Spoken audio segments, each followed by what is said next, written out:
duduk dalam tim. Kalau seorang-seorang memang hanyut. Tak boleh seorang-seorang. Dia kena ada tim, kena ada leader yang kontrol kita baru boleh. Seterusnya, filem menyuguhkan pesan yang hidup dapat mengurangi keraguan apa yang disuguhkan. Lebih mudah ingat dan mengurangi kelupaan. Ini maknanya dia sama kita sebut, maknanya untuk nak faham melekat lebih lama, maka digambarkan tadi tu.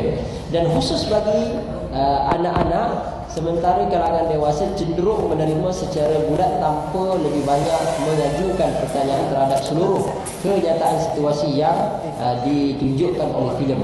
Ini pandangan daripada tulisan komunikasi dakwah, buku komunikasi dakwah daripada Setiap Agama Islam Negeri Surabaya.